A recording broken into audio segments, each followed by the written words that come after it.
புதுயுகம் மற்றும் Theni neuro hospital இணைந்து வழங்கும் Theni marathon 2026 co presented by Avatar petro Theni. நாள் மே 10, 2026. இடம் SDAT விளையாட்டு மைதானம் தேனி. அனைவரும் வருக, அனுமதி இலவசம்.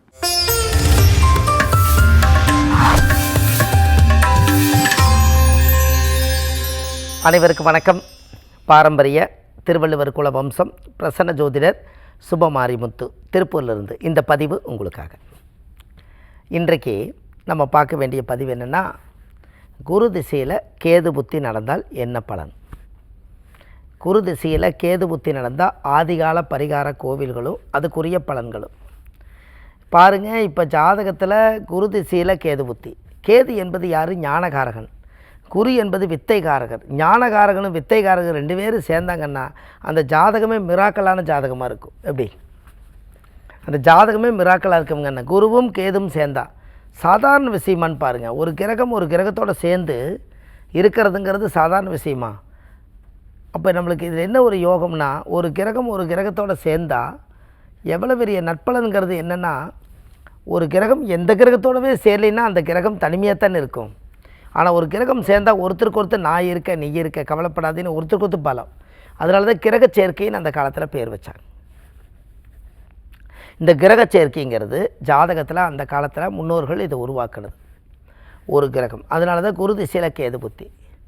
யாருடைய ஜாதகத்துல எல்லாம் குருவுக்கு 6, 8, 12 கேது இருக்கக்கூடாது, கேதுக்கு 6, 8, 12 குரு இருக்கக்கூடாதான். அப்படி இல்லாமல் இருந்தால் அந்த ஜாதகம் 1, 3, 5, 7, 9, 11 தானே இருக்கும். அது இருந்தால் அது பெரிய ஒத்தப்பட ராசியில் போய் யோகம் உட்காந்துட்டா சிறப்பு. இது லக்னத்துக்கு 1, 3, 5, 7, 9, 11, ராசிக்கு 1, 3, 5, 7, 9, 11 இதெல்லாம் இருக்கிறது யோகம்தான். பாருங்கள், ஜாதகத்தில் குரு திசையில் கேது புத்தி நடந்தால் அவங்க வாழ்க்கையில் எவ்வளோ பெரிய சட்டச்சக்கல் பிரச்சனை இருந்தாலும் மீண்டு வந்துடுவாங்க. அவங்களுக்குன்னு ஒரு யோகங்கள் நிறையா இருக்கும், தெய்வ அம்சமான யோகங்கள் நிறையா இருக்கும். ஒவ்வொரு காரியத்தை எடுத்து மிக சிறப்பான முறையில் கொண்டு வருவாங்க. முன்னோர்களை வழிபாடு பண்ணுவாங்க. கேது என்பது பாட்டி. பாட்டியுடைய ஞாபகங்கள் அதிகமாக இருக்கும், பாட்டியோட நினைவுகள் அதிகமாக இருக்கும். அவங்களோட சேர்ந்து ட்ராவல் பண்ணி அவங்களுக்கு அன்னதானம், சாப்பாடு, பூஜை புனஸ்டானம் செய்யணும், இவங்க எல்லாம் நல்லது பண்ணணும்னு நினைப்பாங்க. இது எல்லாமே குரு திசையில் அந்த கேது புத்தி நடந்தான். கேது என்பது ஞானகாரகன். ஞானம், வித்தை எல்லாமே பயங்கரமாக இருக்கும். அப்போது இந்த குரு திசையில் அவங்க என்ன பண்ணணும், ஆலங்குடி குரு பகவான் கோயிலுக்கு திசை நடக்கிறனால நீங்கள் போயிட்டு வரணும். இந்த கேது புத்தி நடந்தால் கீழ்பெரும்பள்ளம் கேள்விப்பட்டிருப்பீங்களே, கீழ்பெரும்பள்ளம் கும்பகோணம் மாவட்டம் கும்பகோணத்தில் கீழ்பெரும்பள்ளம்னு ஒன்று இருக்குது. அதுதான் 9 நவகிரகத்தில் வரலாறு பெற்ற கேது ஸ்தலம். அதுதான் முடிவு. அந்த கோவிலில் போய் சாமிக்கு தேங்காய் பழம், பூ மாலை, கல்கண்டு வாங்கி அர்ச்சனை பண்ணி அந்த கோவிலில் போய் நீங்கள் சாமி கும்பிட்டு வந்தாச்சுன்னா உங்கள் ஜாதகம் ஃபஸ்ட் கிளாஸாக வேலை செய்யும். அப்போது உங்களுடைய ஜாதகத்தில் இருக்கக்கூடிய முன்னோர்களுடைய ஆசீர்வாதங்கள் அது கேது புத்தி நடக்கும்போது, கேது என்பதே சித்தர்கள் தான். சித்தர்களுடைய ஜீவ சமாதிக்கு எவ்வளவுக்கு எவ்வளவு போகிறீங்களோ அவ்வளவுக்கு அளவு யோகம். அப்போ பாருங்கள், அது முன்னோர்கள் எல்லாம் அது யோகம் தானே. தெய்வத்தினுடைய சப்போர்ட்டுகள் குரு திசையில் கேது புத்தி நடந்தால் கட்டாயம் வரும். அந்த வம்சத்தில் அவங்க கோயில் கட்டி பணிவிடை செஞ்சுருப்பாங்க, இல்லை கோயில் பூசாரியாக இருப்பாங்க. இந்த குரு திசையில் கேது புத்தி நடந்தால் இந்த குரு திசை 16 வருஷம், கேது 7 வருஷம், அதில் புத்திநாதன் ஓடும். எவ்வளோ பெரிய சட்டச்சிக்கல் பிரச்சனைகள் இருந்தாலும் அது நிவர்த்தியாகும். இதுக்கு இந்த குரு திசை காரணம். இந்த கேது புத்தி யோகம். அசுபனி, மகம், மூலம் இந்த 3 நட்சத்திரங்களில் பிறந்துக்கிறவங்க கேது திசையில் தான் பிறந்திருப்பாங்க. இப்போவே நீங்கள் ஜாதகத்தை எடுத்து பாருங்கள், உங்களுக்கு விளக்கமாக தெரியும். அப்போ ஜாதகத்தை எடுத்து விளக்கமாக பார்த்தா நம்மளுக்கு எல்லாமே நல்லதாக நடக்கணும். அப்போ இதெல்லாமே எங்கேருந்து வந்தது? நம்மளுடைய ஜாதகத்தில் நம்ம முன்னோர்கள் இது எல்லாம் உருவாக்கி வச்சுட்டு போயிருக்காங்க. அதனால் நம்மளுக்கு எல்லா விஷயங்களும் கிடைக்குது. அப்போ நம்ம நாளைக்கு ஒரு பெரிய லெவலில் வாழணும், வளரணும், உயரணும் அப்படின்னா நம்ம முன்னோர்களை வழிபாடு பண்ணால் தான் அடுத்த லெவலுக்கு நீங்கள் வர முடியும். அதனால் கேது என்பது ஜாதகத்தில் பார்த்தீங்கன்னா அருமையான மனிதர். இந்த கேது ஞானகாரகன். ஏதோ பிரபஞ்சத்துலேருந்து ஒரு கனெக்ட் ஆகி நம்மக்கிட்ட ஒன்று பேசிக்கிட்டே இருக்கும். யாருக்கெல்லாம் குரு திசையில் கேது புத்தி நடக்குதோ அவங்களுக்கு பாருங்கள் பிரபஞ்சம் நிறைய சப்போர்ட் பண்ணும்.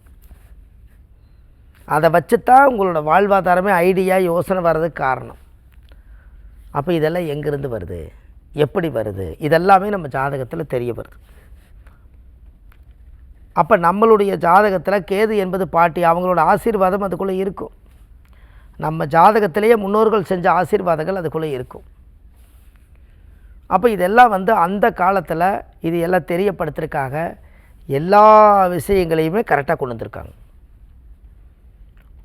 அதெல்லாமே அந்த காலத்தில் முதல்ல குரு திசையில் கேது புத்தி நடந்தால் முதல்ல அன்னதானம் நீங்கள் போடணும். ஒரு கோயிலில் போய் வீட்டில் சாப்பாடு செஞ்சு எடுத்துகிட்டு போய் கோயிலை வச்சு அன்னதானம் போடணும்.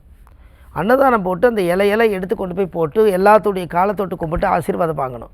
அப்போ கேது என்பது ஞானகாரகன் மட்டும் இல்லை, மோட்சகாரகன் அவர் தான். அதுக்கப்புறம் நம்ம இறப்புக்கு பின்னாடியும் கூட நம்மளுக்கு மோட்சம் கிடைக்குங்கிறது நீ என்ன புண்ணியம் செஞ்சுட்டு வந்த அப்படின்னு அந்த காலத்தில் முன்னோர்கள் சொல்கிறது காரணமே அதுதான். அதனால தான் குரு திசையில் கேது புத்தி நடந்தால் அன்னதானம் போட்டே தீரும். நீங்கள் போட்டு பாருங்கள் ஜாதகம் எப்படி இருக்குதுன்னு. வாழ்க்கையில் அடுத்தடுத்த லெவலுக்கு நீங்கள் போகணும், நல்ல நிலைமைகளுக்கு நீங்கள் வரணும், தெய்வத்தினுடைய அனுகிரகங்கள் நம்மளுக்கு உற்பத்தி ஆகணும் அப்படின்னா நீங்கள் கடவுளை நாடலாம். இவ்வளவு நீங்கள் விடாமல் இடவிடாமல் இவ்வளோ விஷயத்தையும் நீங்கள் உள்ள மக்களுக்கு கொடுக்கும்போது ஏதோ ஒரு தானம் தர்ம புண்ணியம் நம்ம செஞ்சால் நம்மளும் நல்லா இருப்போங்கிற எண்ணம் தானாக வளரும். அது யார் போனா எல்லாமே இந்த ஜோதிடத்தில் இப்போ நம்ம ஜாதகம் பார்க்குறோங்கிறோம். நம்ம ஜாதகத்தில் ஒரு ஜாதகத்தை பார்த்தோன்னே அந்த ஞான உதயம் ஆகுது. எப்படி வருது? நம்ம முன்னோர்கள் யாரோ ஒருத்தர் ஜாதகம் பார்த்துருக்காங்க, அவங்க சுவாரஸ்யமாக பேசியிருக்காங்க, அதோட ஜீன் நம்மக்கிட்ட இருக்கிறதுனால அது வருது. இது புக்கை பார்த்து ஜோசியம் சொல்ல முடியுமா? ஜாதகத்தை பார்த்தோன்னே ஒரு விஷயத்தை சொல்கிறேன் எடுத்தோன்னே, ஐயா உங்களுக்கு இந்த கிரகத்தை சேர்ந்துருக்குது, இதனால் இந்த விளைவுகள் நடந்திருக்கும், இது சரியாக தவறானு கேட்டால் சரிங்கங்கிறாங்க. எப்படி வருது? அந்த காலத்தில் மூதாதிகள் சொல்லி சொல்லி வாக்கு சித்தியாயிரும். அந்த வாக்கு சித்தியாயிருச்சுன்னா அதனுடைய விதிகளை கண்டிப்பாக நம்ம மாற்றாங்க. அந்த வாக்கு பலிதம் தான், இந்த ஞான சக்தி தான். இந்த ரெண்டு இருந்தால் போதும். நல்ல திறமை பேச்சு இந்த ஞானமும் இருந்துச்சுன்னா அது வேறு லெவல். இது எல்லாமே குரு திசையில் இந்த மாதிரி கேது புத்தி நடந்தால் அவங்க வாழ்க்கையில் ஒரு அசுர வளர்ச்சிக்கு வருவாங்க. இடம் தடம் வீடு வாசல் சொத்து சுகம் மனைவி மக்கள் காரு பங்களான்னு எல்லா யோகமும் கொடுத்துருவார் இந்த குரு திசையில் கேது புத்தி வந்தால். ஏன்னா கேது ஞானகாரகன். நீங்கள் செஞ்சு வச்சது ராகு திசையில் புண்ணியம் பண்ணால் குரு திசையிலேயே யோகம்தான். இதில் தசாபுத்தி இது அதை விட யோகம். அப்போ இதெல்லாம் எங்கே ஜாதகத்தில் நம்மளுக்கு தேட கிடைக்காத யோகம். இதனால் நம்மளுக்கு நிறைய பலன்கள். இந்த பவர் தான் நம்மளை கொண்டு போய் எங்கேயும் சேர்த்துது. அப்போ ஜாதகத்தில் நல்ல ஒரு பேரும் புகழை சம்பாரித்து வாழ்க்கையில் நீங்கள் நல்லா இருக்கணும் அப்படின்னா குரு திசையில் கேது புத்தி. கீழ்பெரும்பள்ளத்தில் போய் தேங்காயை உடைங்க, சாமிக்கு கல்கண்டு சாமிக்கு நெய்வேத்தியம் எல்லாமே பண்ணுங்கள். இதெல்லாம் பண்ணும்போது உங்கள் வாழ்க்கையில் அசுர வளர்ச்சி வரும். இதனுடைய வழிமுறைகள் தாற்பயங்கள் எல்லாம் நீங்கள் தெரிஞ்சுக்கணும். எல்லாமே இந்த ஆதிகால பரிகார புத்தகத்தில் க்ளீனாக கொடுத்துருக்கேன். இந்த புத்தகமே பார்த்திங்கன்னா ஒரு பெரிய பிரபஞ்சமான புத்தகம். அந்த புத்தகம் இது ஆதிகால பரிகாரம் பெரிய புத்தகம், A4 சைஸ், 1736 பரிகாரங்கள் கொண்ட புத்தகம். இந்த புத்தகம் கீழே போயிட்டு இருக்கிற நம்பர் கால் பண்ணுங்கள், ஆன்லைனில் 2 நாள் உங்கள் வீட்டு கையில் கிடச்சிரும். அப்படின்னா பாரு. அப்போ இந்த ஜாதகத்தில் நம்ம முன்னோர்கள் இது எல்லாம் உருவாக்கியிருக்காங்க. இது இல்லாமல் நம்ம ஜாதகம் பிரசனம் எல்லாமே பார்க்குறோம். சென்னையில் வடபழனி முருகன் கோயில் தெப்பக்குளம் வாசலே நம்ம ஜோதிட அலுவலகம் இருக்குது. கிட்டத்தட்ட பார்த்திங்கன்னா நம்ம ஜோதிட அலுவலகம் இருக்கிறனால அங்கே தான் நம்ம சனிக்கிழமை ஞாயிற்றுக்கிழமை திங்கக்கிழமை நம்ம ஜாதகம் பார்க்குறோம். மற்ற தினங்கள் திருப்பூரில் பார்க்குறோம். எல்லாமே இந்த கீழே போயிட்டு இருக்கிற நம்பர் கால் பண்ணிங்கன்னா உங்களுக்கு அப்பாயின்மெண்ட் கொடுத்து அந்த ஜாதகத்தை நீங்கள் பார்க்கலாம். வள்ளுவர் வாக்குன்னு ஒரு யூடியூப் சேனல் வச்சுருக்கேன். அந்த வள்ளுவர் வாக்குன்னு யூடியூப் சேனலில் பார்த்திங்கன்னா நம்ம வாழ்க்கையில் 1500 பதிவுகள் கொடுத்துருக்கேன். இந்த 1500 பதிவுகளுமே நீங்கள் எடுத்து பார்க்கலாம். நிறைய கோயில் ஆலயங்களுக்கு நிறைய அழைச்சிட்டு போகிறோம். விஸ்வாமித்திர கோயில், இன்மையிலும் நன்மை தருவார் கோயில், திருப்பரங்குன்றம் முருகன், எல்லாம் திருச்செந்தூர், இதெல்லாம் கூட்டிகிட்டு போகிறோம் என்று சொல்லி நம்ம வள்ளுவர் வாக்கு யூடியூப் சேனலில் நீங்கள் போய் பார்த்துட்டு வாங்க. எல்லா மக்கள் நல்லா இருக்கணும் என்று சொல்லி பாரம்பரிய திருவள்ளுவர் குல வம்சம் பிரசன்ன ஜோதிடர் சுபமாரிமுத்து. வாழ்வது ஒரு முறை, வாழ்த்தட்டும் தலைமுறை. நன்றி, வணக்கம்.